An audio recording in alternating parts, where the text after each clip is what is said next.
So just out of the 4K cinema screening of Human Traffic, the 1999 Justin Kerrigan film, which I will say is basically the Welsh Trainspotting. But Trainspotting's better, but Human Traffic is actually quite a quirky, fun film. It's a time capsule for sure.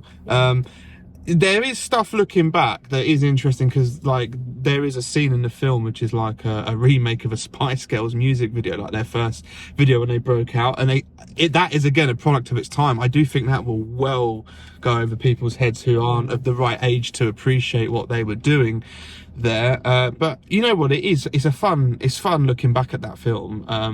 I think there is nostalgia. I get it probably appeals if you're the right generation, but it also is, I also just found it, it is silly and it is a comedy, but it is pretty deep and meaningful in places. It's very quirky and out there, and it's a rebellious film. It rebels against society. You're following a group of social delinquents really that are just wanting to get out their face at the weekend on drugs and drink, which isn't overly dissimilar to the world we live in now either. I want to escape the normalities of normal life. Over 20, 25, 26 years later, not loads has actually changed. It's just like different, like... It's the young, lazy generation. Yeah. But, what did you think? It's okay. It's okay.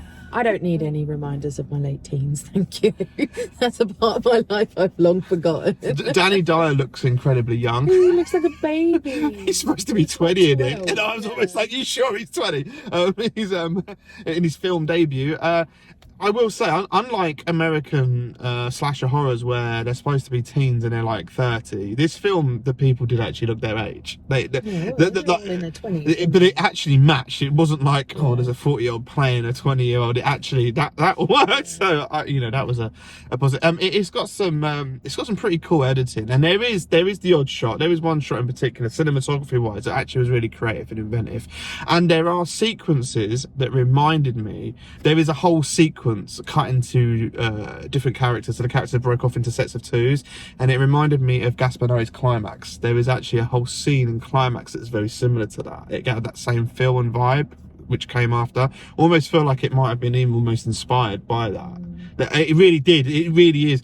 And I do believe probably some of that was ad-lib, like with Climax and the way they were doing it. It felt raw, it felt fresh, and it really did remind me of that. So maybe this film was inspirational to that sort of area, because it is quirky and different, and it does, as well as it just being about some druggies in a sense like Trainspotting, it is almost got that vibe as well. They're not heavy drug, they're recreational drug users. They use it at the weekend to escape their mundane life, Monday to Friday. And they even reference Trainspotting in it, which is quite funny. It's quite but also there's a few scenes I felt dragged a little bit. It just went on a little bit too long, got a bit like a bit awkward, like, can we move on now? But other than that, it's okay. I also felt like it is very British orientated. There are bits in there where I'm like, I don't think the Americans will get this. Like when they're in the car and we'll be like, we'll pop into Boots on the way back. I don't think the Americans will get that. Boots is a drugstore in the UK, and it's just like, a normal family drugstore. So as little things like that, I think it is very cultured. It's a very cultured film. It is very British culture. But the 4K held up pretty well as well. Although the ADR is a bit off on some scenes in that film. Like, there is a scene in A Nightmare on Elm Street that it reminded me of where the ADR is just slightly off. You can tell it's ADR'd, and it's slightly like a badly dubbed film in a few sequences, which is that's interesting. Budget restraints is what I say. It does feel very indie. It's got indie roots. I like that it's a rebellious, out there film. It's a bit silly, but but the silliness is humorous, and it's sort of my kind of humor. I do prefer the humor in this film than like the more mundane American It has funny comedy. Parts. I will, however, say I have one bugbear about this film that I can't get past, and that's every single person is chewing gum. I knew that was going to get you. So every single one.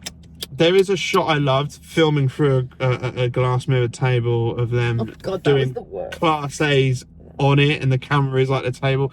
But yeah, he was looking down camera literally, and I in the cinema with your surround sound, there is like a proper chewing in your ear. I did. Yeah. That was a little bit overbearing on that sound system, but I'm not a fan of chewing gum anyway. I hate the stuff. if you like Train Spotting, Human Traffic is well worth it. If you like British nostalgic films, I will just say that I do think you'll get more out of it if you're in a certain generation. Will get some of the references. Not they're not aged well; they're just outdated. what would you say, like over 30s? You know, there's loads of even older 40 and 50-year-olds will probably get a lot from that film because of what they're talking about is very much anyone era. over the age of 30 will probably appreciate the humour. But the 4K looks tasty from BFI. This was the BFI 4K restoration they played.